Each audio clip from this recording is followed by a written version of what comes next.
Bonsoir. Il est avocat au barreau de Kinshasa-Gombe. Il est également expert en environnement et protection de la nature, porte-parole de l'UNC et du Cap pour le changement, la coalition au pouvoir. Entretien cette semaine reçoit Maître Gabin Lulendou. Maître, bonjour. Bonjour. Vous êtes cadre de l'UNC de Vital Kamerhe. Quelle est la santé de votre parti politique aujourd'hui? L'Union pour la nation congolaise, parti dont je suis le porte-parole adjoint, se porte merveilleusement bien.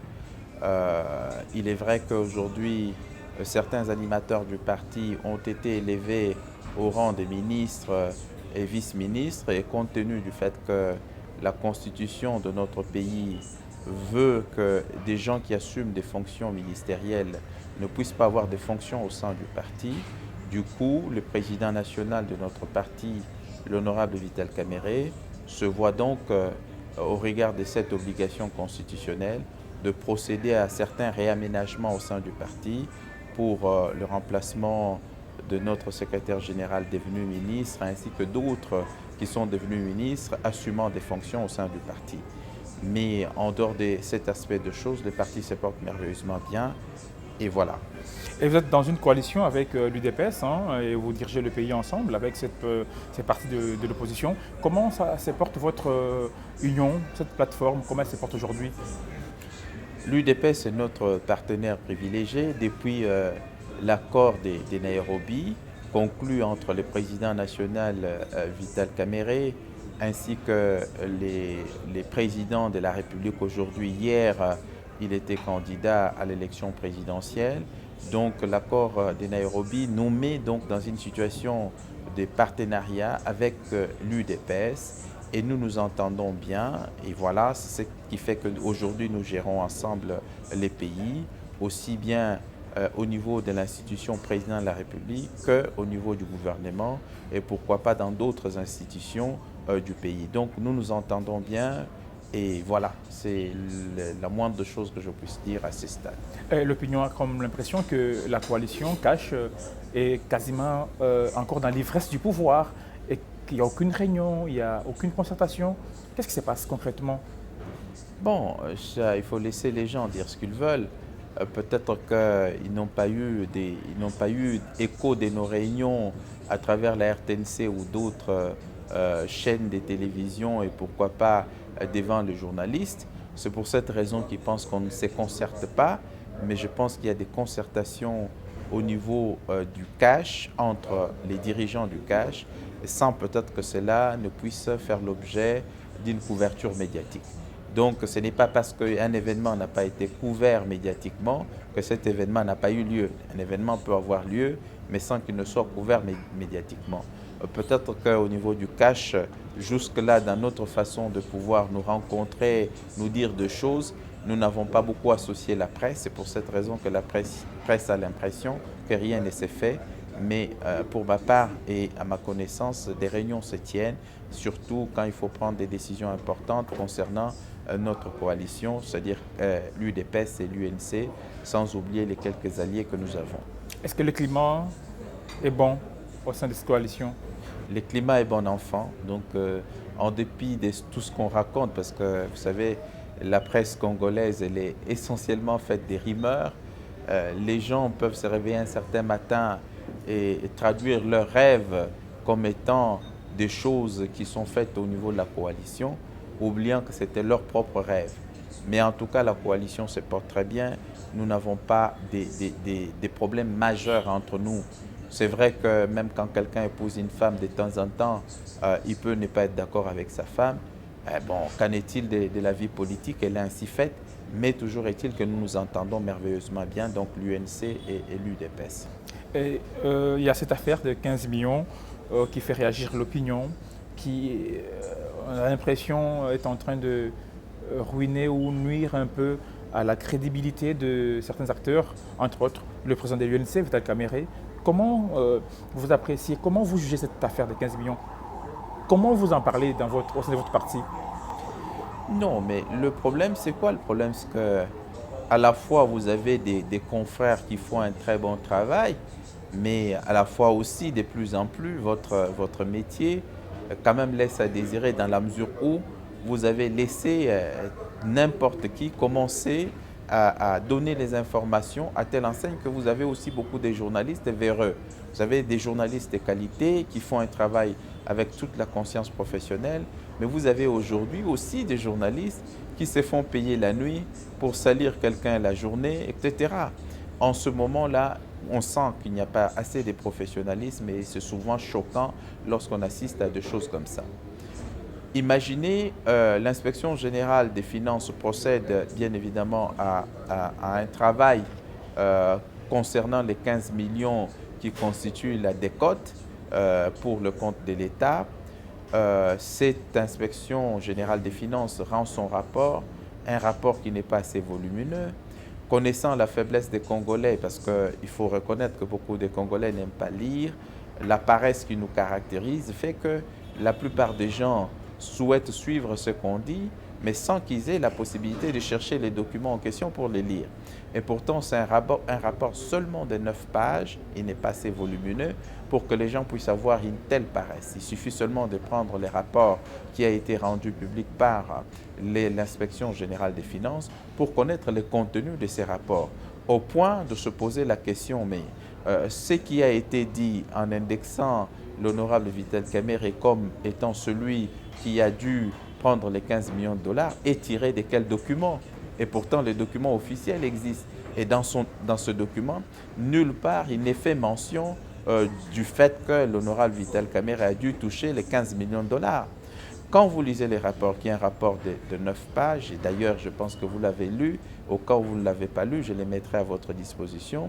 Comme ça, vous allez mettre aussi ces rapports à la disposition de tous ceux qui nous suivent, tous vos téléspectateurs. Vous allez vous rendre compte que dans ces rapports, il est dit qu'il y a 15 millions de dollars qui ont été versés dans le compte du comité de suivi des prix des produits pétroliers. Le comité de suivi des prix des produits pétroliers, c'est une structure qui relève du ministère de l'économie. Et cet argent est entré dans ce compte-là sur demande du ministre des Finances faisant l'intérim, qui faisait également l'intérim du ministre de l'économie. Il demande au gouverneur de la Banque centrale pour que, au niveau de la Robank, au niveau des FBN Bank, on puisse retenir la décote de 15%, ce qui représente 15 millions, et que cet argent soit versé dans le compte du comité de suivi des produits, comité de suivi des prix des produits pétroliers. Ce qui a été fait, parce que les 10, l'honorable Vital Kamerhe avait écrit une lettre à la Robank demandant que cet argent puisse être versé dans le compte du comité de suivi du programme du président de la République. C'est le programme des 100 jours. Ça, on est là le 10 mai 2019. Les 16 mai du même mois et de la même année, c'est le ministre des Finances qui faisait l'intérim du ministre de l'Économie qui lui adresse une lettre au gouverneur de la Banque centrale qui supervise toutes les banques pour demander que l'instruction soit donnée aux banques, à savoir la Robank ainsi que la FBN Bank, pour que l'argent soit déposé dans les comptes du comité de suivi des prix des produits pétroliers. C'est ce qui a été fait et l'argent a été déposé dans ce compte-là. Ce compte-là, comme mandataire, 2 personnalités, à savoir le conseiller les conseillers en charge des questions financières et des produits stratégiques du ministère de l'économie. Le deuxième mandataire de ce compte, c'est le secrétaire général à l'économie nationale. Ce sont les 2 qui sont des mandataires de comptes dans lesquels l'argent a été déposé. C'est mentionné noir sur blanc dans les rapports. Mais alors, si on dit que l'argent a disparu, moi je dirais non. Comment l'argent qui a été déposé dans un compte dont les mandataires sont connus, on peut dire que cet argent a disparu. L'argent n'a pas disparu. Soit il se trouve dans le compte, soit il a été retiré. Au regard du rapport de l'inspection générale des finances, on indique les dates, comment dirais-je, auxquelles cet argent a pu être retiré de ce compte-là. Est-ce que vous vous rendez bien compte? On vous dira à telle date, X montant d'argent a été récupéré, autant à telle date, une autre somme a été récupérée. Les mandataires ayant été connus, identifiés, c'est clair que quand vous ouvrez un compte dans une banque, seuls des titulaires de ce compte-là ou les gens qui sont mandataires peuvent retirer l'argent. Mais alors, le rapport n'est fait nullement de quelconque somme qui aurait été récupérée par Vital Kamerhe. Le seul fait de demander que l'argent soit déposé dans un compte du comité de suivi des produits et commandes, comité de suivi du programme du chef de l'État, sans que cet argent ne soit déposé et qu'il est avéré que l'argent a été déposé dans un autre compte dont il n'est ni titulaire ni mandataire, qu'on nous dise que celui qui a détourné les 15 millions de dollars… Mais le problème, ce n'est pas ce niveau. Le problème, c'est au fait du fait que Vital Kamerhe interdise la suite des enquêtes au sein de l'IGF. C'est là que certaines personnes pensent qu'il prend des dispositions pour ne pas être déniché. Non, mais d'abord, pour l'argent qui a été déposé dans un compte, les ministres de l'économie connus, les mandataires connus, pourquoi a-t-on, si l'argent a disparu, pourquoi a-t-on indexé Vital Kamerhe comme ayant retiré cet argent-là ou l'ayant détourné, alors que ceux qui gèrent ces comptes-là étaient connus? Pourquoi n'avoir pas d'abord indexé ceux qui sont censés, ou en tout cas ceux qui ont géré cet argent-là au niveau du ministère de l'économie? Pourquoi l'avoir cité s'il n'y a pas l'intention de pouvoir nuire? Merci de suivre Entretien. Nous vous annonçons que vous pouvez poser des questions à nos invités en nous envoyant vos questions par WhatsApp, des vidéos par WhatsApp, et nos invités vous répondront. Aujourd'hui, nous avons deux questions, Maître Gabin, qui viennent des internautes, des compatriotes, un en Afrique du Sud et un à Lubumbashi.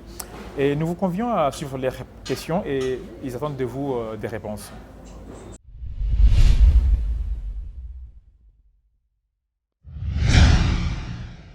Bonjour, je m'appelle Dr Idriss Lumbala, je suis téléspectateur de la belle émission Entretien. Je vous suis très souvent à partir de l'Afrique du Sud. Je voudrais intervenir aujourd'hui dans cette émission pour poser deux petites questions à notre invité du jour, Maître Gabin Oulendou de l'UNC et proche du président Vital Kamerhe.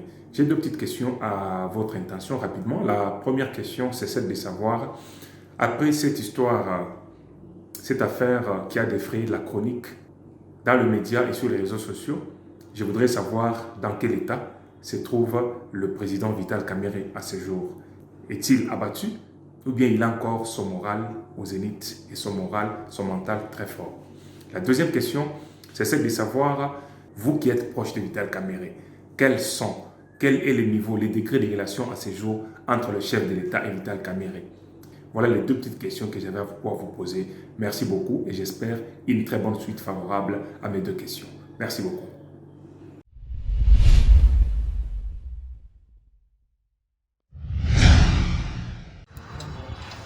Bonjour, c'est Serge, j'interviens à partir de Lubumbashi. Monsieur Gabin, j'avais au moins des préparations pour vous. La première, je voulais un peu savoir comment se sentez-vous dans le camp de l'INC après que l'autorité morale soit citée dans l'affaire des 15 millions qui fait vraiment trop de vises sur le net et aussi les médias tant nationaux qu'internationaux. La seconde serait de savoir, selon l'accord de Nairobi, le président Félix serait entendu avec le président Vital pour que, après avoir soutenu un seul candidat pour l'élection qui venait de se passer, en 2023, lui, président Félix, devrait aussi soutenir le président Vital. Bon, à la lire où vont les choses, vous voulez pas savoir si, en 2023, que le président Félix se représentait encore comme candidat président de la République, est-ce que vous allez les soutenir ou bien il y aura maintenant un bras de fer? Merci.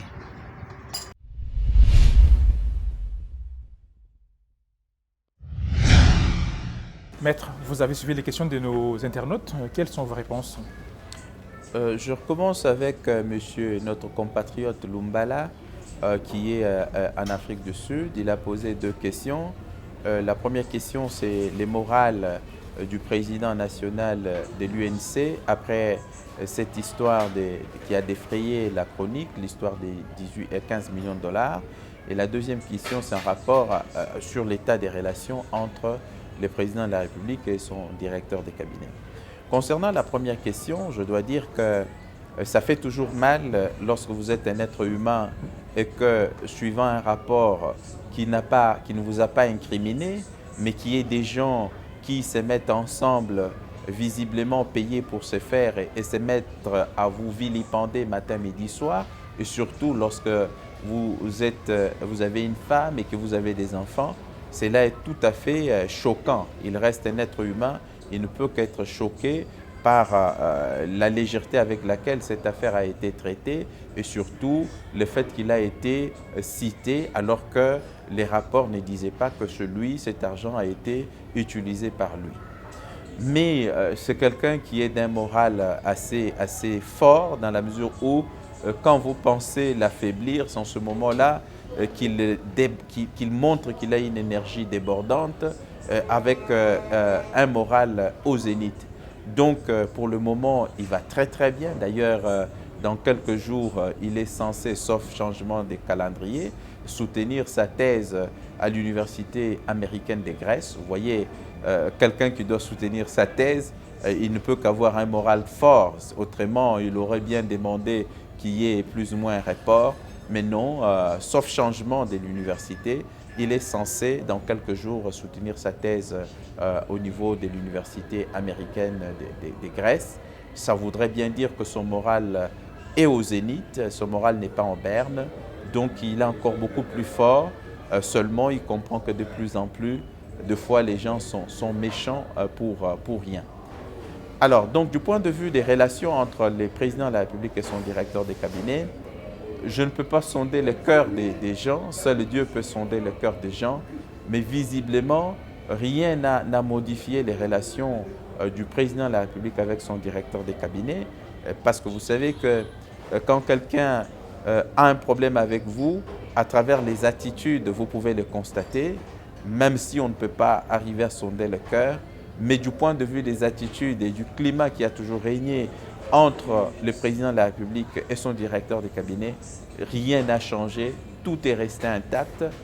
Il continue à se faire confiance, il continue à parler comme d'habitude, il continue à se voir comme d'habitude, il continue bien évidemment à collaborer comme d'habitude.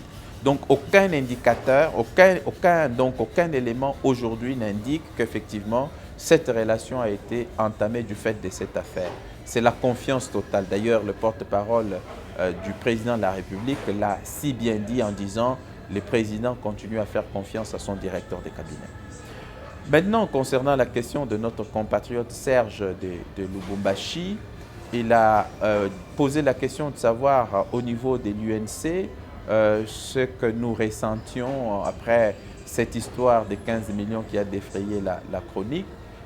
Vous savez que l'UNC était aussi choquée et elle voulait d'ailleurs organiser une marche en soutien au président national de l'Union pour la nation congolaise, l'honorable Vital Kamerhe.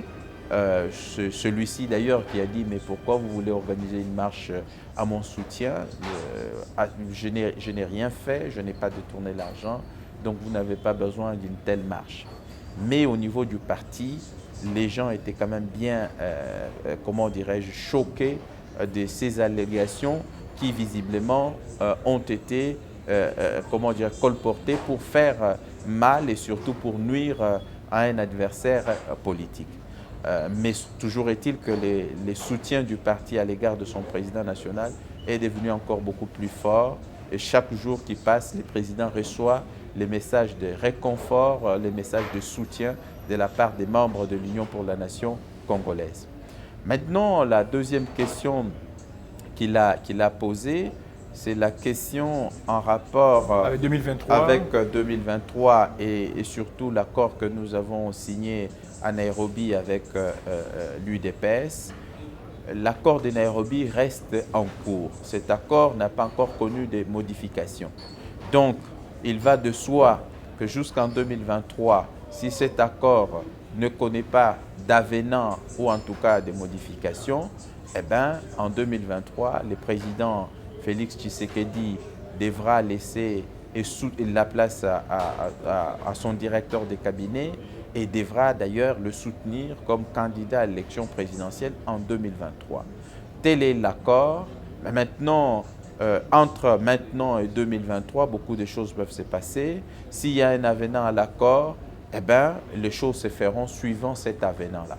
Mais pour le moment, c'est ce que l'accord stipule, on s'en tient à l'accord, mais la vie politique est faite de beaucoup de rebondissements. Entre aujourd'hui et 2023, beaucoup de choses peuvent se passer. C'est en ce moment-là que nous allons dire qu'est-ce que nous devenons, est-ce que l'accord va être modifié ou l'accord va être maintenu? S'il est maintenu, il devra être appliqué. S'il est modifié, on verra les modifications qui auront été apportées à l'accord, iront dans quel sens, et on ira dans le sens des modifications de l'accord. Donc ne précipitons pas les choses, attendons encore. Entre aujourd'hui et 2023, c'est quand même 4 ans qui nous séparent. Et voilà, donc on ne peut pas aller sur les supputations. Attendons et on verra. Mais l'état de l'accord, c'est celui-là. Merci, Maître, d'avoir répondu aux questions de nos internautes. Revenons un peu en RDC, à l'actualité.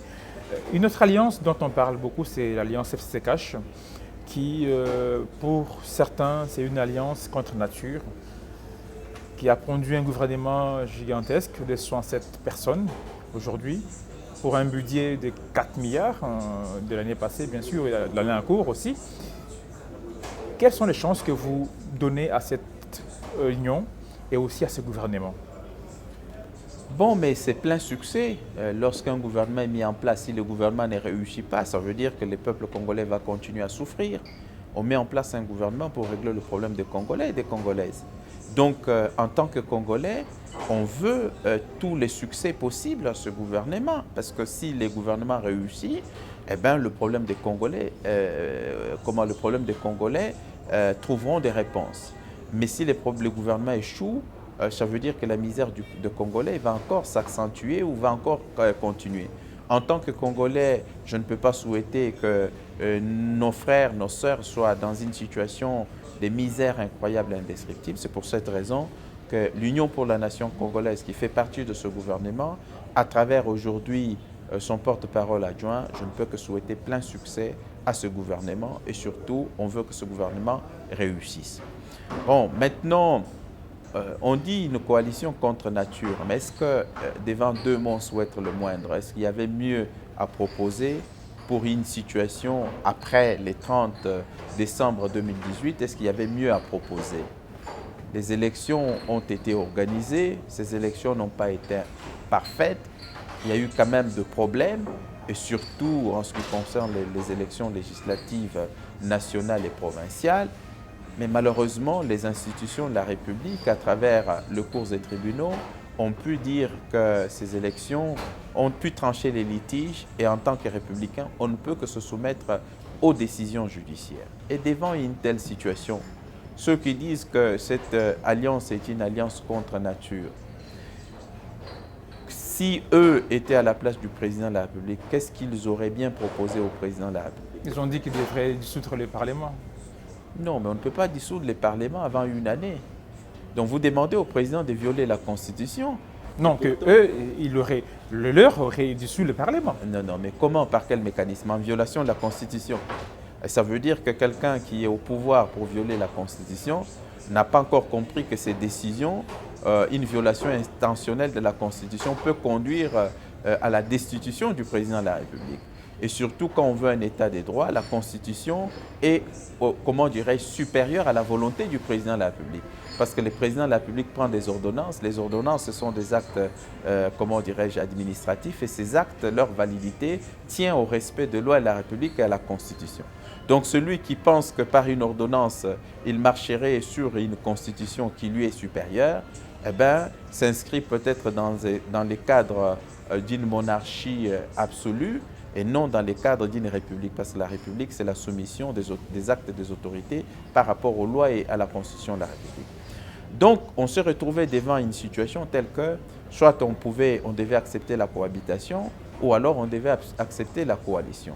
La cohabitation signifie des gens qui ont géré les pays pendant 18 ans avec un bilan catastrophique. Il faut leur laisser la gestion du pays pendant 5 ans, et en 2023, demander des comptes au président de la République qui a été élu au suffrage universel direct. On a dit non. Devant deux mots, on souhaite le moindre mal, ce serait la coalition, en disant gérons ensemble pour que nous puissions nous surveiller pour l'intérêt supérieur de la nation, de telle sorte qu'effectivement, nous puissions avoir plus ou moins de choses à dire aux Congolais par rapport à notre gestion. Et je pense que toute personne raisonnable opterait pour la coalition, même si nous savons que la gestion de nos amis du FCC n'a pas été bonne. Et maintenant, hier, la gestion n'a pas été bonne.